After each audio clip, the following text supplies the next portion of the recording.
Monsieur le Président, Monsieur le Ministre, mes chers collègues, la volonté du gouvernement d'utiliser le 44-3 comme les braqueurs utilisent le 11-43, le revolver de l'exécutif posé sur la tempe du législatif en prenant en otage les agriculteurs par le biais du vote bloqué constitue une nouvelle agression faite au Parlement et donc à la démocratie. Elle est aussi une violence de plus infligée à nos paysans, à nos agriculteurs. D'abord, rien ne nous garantit qu'une telle proposition sera retenue dans le projet à venir sur les retraites. Ensuite, les parlementaires font figure de quantité négligeable et méprisée, et c'est tout à fait insupportable. D'autant plus insupportable que la détresse du monde paysan est absolument terrible et devrait faire honte à celles et ceux qui en sont responsables. Puisque le gouvernement a décidé de rester sourd, les Français doivent entendre et retenir ce chiffre effroyable. Un agriculteur se suicide tous les 2 jours en France. Un agriculteur met fin à ses jours toutes les 48 heures, mes chers collègues. Vous évoquiez tout à l'heure, Madame le Ministre, un débat prématuré. C'est le deuil de familles entières qui est prématuré. Comment en est-on arrivé là ? Alors que près de 800 millions d'individus dans le monde souffrent de la faim, dont un certain nombre dans notre propre pays.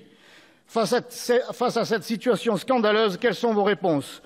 Les transferts sociaux en faveur des nouveaux venus sur notre territoire et n'ayant jamais cotisé sont plus élevés que la retraite de nos agriculteurs qui, eux, ont cotisé toute leur vie en ayant travaillé 7 jours sur 7, 12 voire 15 heures par jour, un scandale d'État qui se transmet et se confirme gouvernement après gouvernement. Alors, bien évidemment, nous accueillerons très favorablement cette proposition de loi, même si elle est aujourd'hui entachée d'un coup de force de l'exécutif qui a pris l'habitude d'exécuter tout débat.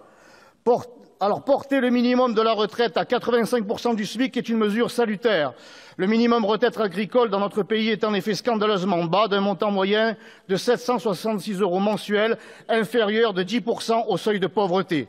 Le déficit structurel lié aux retraites du monde paysan est le fruit des politiques agricoles menées ces dernières décennies et visant à concentrer au maximum les exploitations, à faire baisser dans la dépense globale des Français le montant de leurs dépenses dans le secteur de l'alimentaire. Vous aurez beau créer des numéros verts, augmenter les enveloppes pour financer les aides temporaires aux agriculteurs en difficulté, vous ne changerez rien au problème. Il ne faut pas seulement s'attaquer aux conséquences, les retraites, mais travailler sur les causes, la rémunération de nos paysans à la juste valeur de leur difficile et noble travail.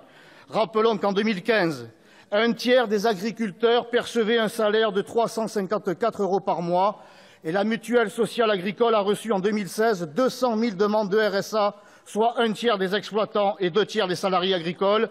Alors je voterai ce projet de loi, car les agriculteurs ne méritent vraiment pas une violence supplémentaire, mais je le dis ici, honte à ce gouvernement d'utiliser des méthodes de voyous, piétinant allègrement le Parlement et en prenant en otage des hommes et des femmes qui sont déjà à l'agonie, mais que le président du grand déracinement veuille en finir avec la paysannerie française n'a finalement rien de surprenant.